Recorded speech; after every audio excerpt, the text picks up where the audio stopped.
네, 안녕하세요. 자, 이 시간에는 신풍제약 보도록 하겠습니다. 신풍제약의 최근의 흐름이 그렇게 썩 좋지 않은 모습입니다. 그래서 지금 이러한 상황에서 그냥 지금 이 방향대로 좀 어느 정도 하락이 계속 이어갈지 아니면 어느 자리에서 또 이렇게 반등이 나와줄지 그것을 우리가 그러니까 하나하나 그 자리마다 확인을 하고 지켜보면서 매매를 하시는 것이 어떨까 이렇게 미리 말씀을 드리면서 확인을 해 보도록 하겠습니다.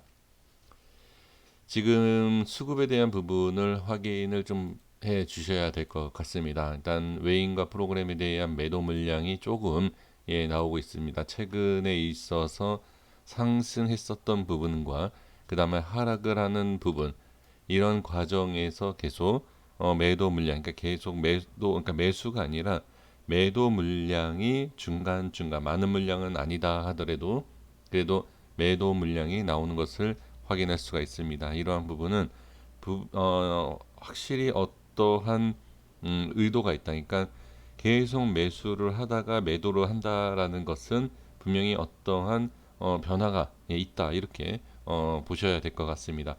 그러니까 이 수급에 대한 부분 가지고 제가 계속 말씀드리지만 상승과 하락에 대한 부분을 예상할 수 있는 것은 아닙니다.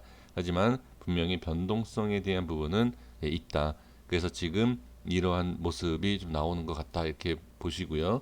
이따 차트를 보면서 말씀을 드리겠지만 수급에 대한 변동성 우리가 이전에 수급에 대해서 긍정적으로 생각했던 부분이 있기 때문에 그 수급이 좀 변화가 있으니까 여기에 있어서도 주가의 흐름 어느 정도 변동성이 있을 것이다 이렇게 보시면 됩니다.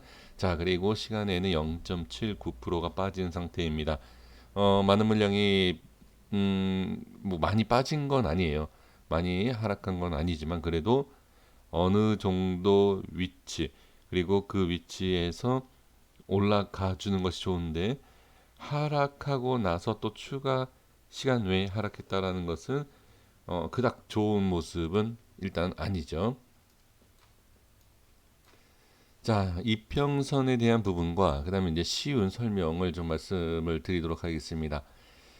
우리가 처음에 기술적 분석을 한다. 그러니까 이 차트를 보실 때 신풍제약에 대한 지금 위치, 지금 위치와 이제 수급을 어떤 식으로 분석을 하느냐. 이거는 사람마다 좀 다 다를 수 있습니다. 뭐가 기준이 되고 뭐가 기준이 되고 아니면 뭐 캔들, 이평선, 거래량 기준을 잡는 방법이 있을 거라고 생각이 듭니다. 그러면 기초적인 누구나 알 수 있는 내용을 가지고서 먼저 하나하나 살펴보도록 하겠습니다. 일단 우리가 5일선에 대한 부분을 생각할 때 어떤 걸 생각하시죠? 급등과 급락, 그러니까 상승을 할 때 빠른 상승, 단기간에 많이 상승한다, 많이 하락한다, 이것을 기준으로 잡을 때는 5일선이죠. 그럼 5일선을 보도록 하겠습니다.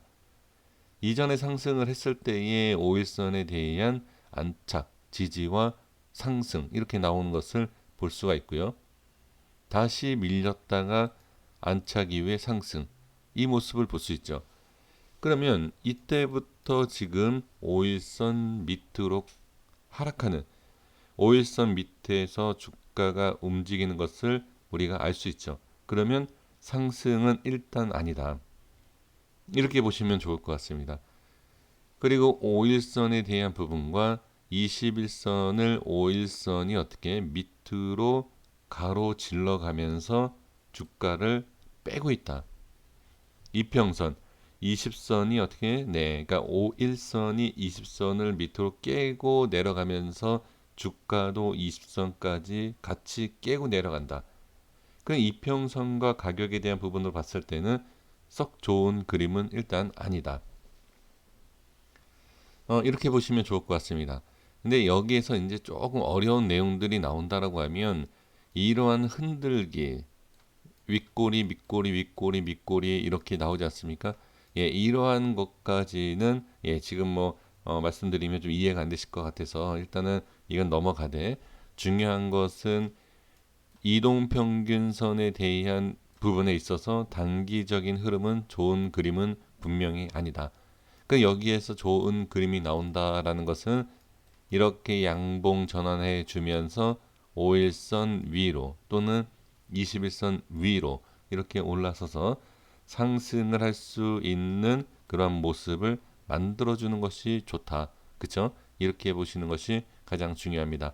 그리고 나서 지금의 하락을 보면 이동평균선을 기준으로 잡아서 본다라고 하면 그 다음에 이동평균선 기준으로 잡을 수 있는 이동평균선이 뭐죠? 예, 바로 61선입니다. 그럼 61선에 대한 부분을 우리가 확인을 해야 되겠죠. 그 61선이 이렇게 올라오는 가운데서 만약에 조금 더 밀린다라고 하면 61선을 지지받고 올라가야 된다. 이렇게 확인을 해야 됩니다. 그러면 신풍제약이 이전에 5일선과 21선에 대한 부분에서 어떤 모습이 나왔는지를 보면 21선 지지, 밀려도 다시 안착, 다시 밀리고 안착, 밀리고 안착, 밀리고 안착 이러한 부분을 확인을 하면서 어떻게 5일선까지 따라 올라가 주는 모습 그리고 상승하는 모습을 볼 수가 있습니다. 그러면 지금에서는 이전에 있었던 61선에 대한 부분을 이렇게 보시면 61선도 어떻게 자 이렇게 올라가고 있습니다. 그러면 61선을 지지하고 올라가느냐 이탈하고 나서 다시 올라오느냐 이거를 확인하시는 것이 중요하죠. 그래서 지금 상태에서는 61선에 대한 부분을 지지를 받느냐 아니면 받지 못하고 밀리느냐 밀린다라고 해서 그냥 끝나는 것이 아니라 바로 다시 21선을 뚫고 다시 위로 올라서느냐 이것을 보시면 좋을 것 같습니다. 그리고 이제 캔들에 대한 부분을 말씀드려보면 자 이런 식으로 음봉을 이렇게 기본적인 내용입니다. 음봉을 계속 만들어 줬다가 반등이 나오는 모습을 볼 수 있는 것이 바로 양봉 전환이다. 그러면 여기에서 양봉을 만들어 줄 수 있겠느냐 이것을 확인하시는 것이 가장 중요할 것 같죠. 그러면 61선 여기에서 우리가 아주 간단하게 확인할 수 있는 것은 61선에 대한 안착 밀려도 다시 올라와야 된다라는 내용 그 내용 플러스 양봉 전환으로 해줘서 주가가 올라갈 수 있느냐 양봉 전환한다라고 해서 주가가 무조건 올라가는 건 아니다. 왜? 양봉, 음봉이 나오면 그냥 밀리는 거기 때문에 양봉 전환한다라고 해서 무조건 상승하는 건 아니다. 다만 주가가 상승 전환을 하기 위해서는 양봉이 나와줘야 되는 것은 아주 기본적인 내용이기 때문에 이거는 필히 나와야 한다. 상승하기 위해서는 양봉이 나와야 된다라는 거죠. 그 양봉 전환이 나오겠느냐 이것을 봐야 되고 여기 있어서 이동평균선에 대한 움직임을 같이 보시면 좋습니다.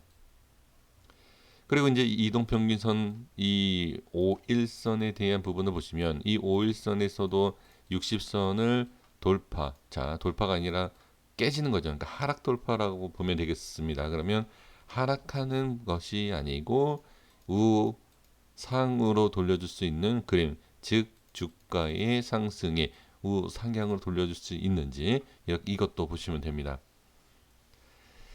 이동평균선을 가지고 본다라는 게 단순해 보이시죠. 하지만 방법이 너무 많습니다. 이동평균선 5일선과 21선과 61선 세 가지로 봤을 때도 분석하는 내용이 많습니다.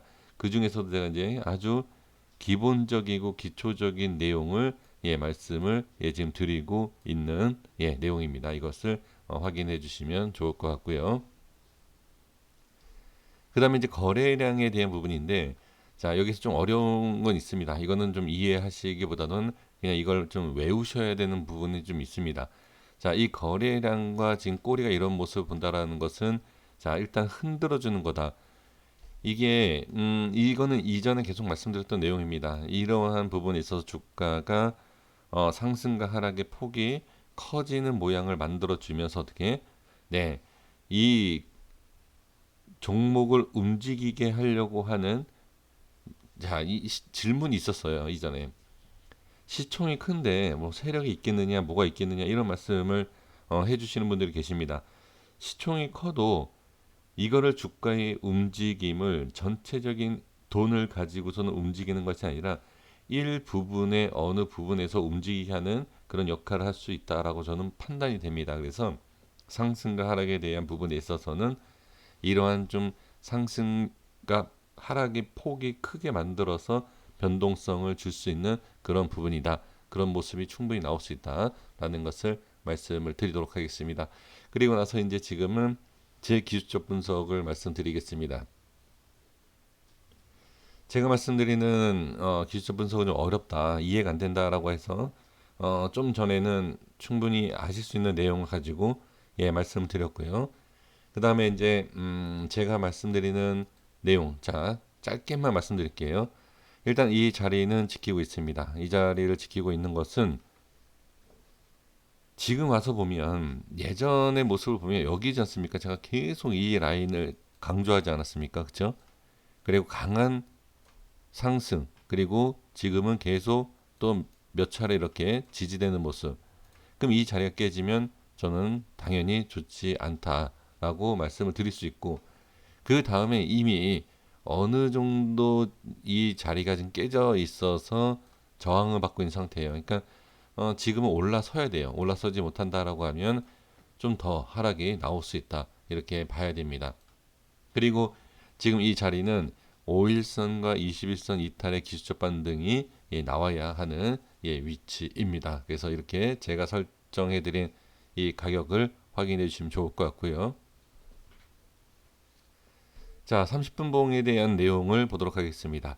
자, 30분 봉에 대한 부분을 보시면, 자, 이때 모습만 좀 확인을 할게요. 이 라인에 있어서 지지를 했지만 결과적으로는 어떻게 깨지는 모습을 볼 수 있어요. 그럼 이 라인이 깨지면 올라설 때까지는 어떻게 하방이다, 계속 저항받는 것을 볼 수가 있습니다. 그래서 지금 이런 저항이 생겼다. 그러니까 결과적으로 지금 일봉상에서도 그렇고 30분 봉에서도 그렇고 저항이 생기는 것을 우리가 확인할 수 있다, 이렇게 보시면 좋을 것 같습니다. 그래서 이건 제가 보는 방법이기 때문에 이거는 그냥 짧게만 말씀을 드리는 것이고요.